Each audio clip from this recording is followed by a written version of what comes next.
Pomoću ove animacije bit će objašnjen način proizvodnje električne energije u nuklearnim elektranama. U nuklearnom reaktoru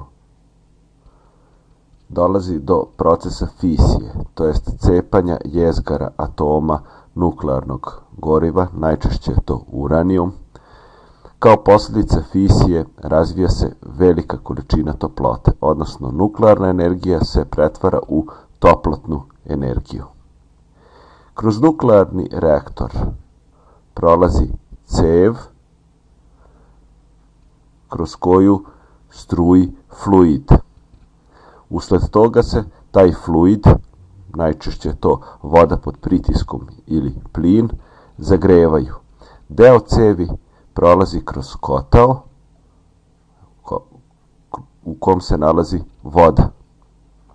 Usled toga se voda zagreva i kada temperatura vode dostigne tačku ključanja, voda počinje da isparava i dobija se vodena para koja ima veliku potencijalnu energiju. Ta vodena para izlazi iz kotla preko ovog parovoda i ulazi velikom brzinom u radno kolo turbine. Naleće na lopatice rotora turbine i obrće rotor turbine. I tu se potencijalna energija vodene pare pretvara u mehaničku energiju. Pošto su rotor turbine i rotor generatora na istom vratilu, automatski se obrće i rotor generatora i u generatoru se mehanička energija pretvara u električnu energiju. Iz obližnje reke, jezera ili mora se dovodi voda do rashladnog tornja.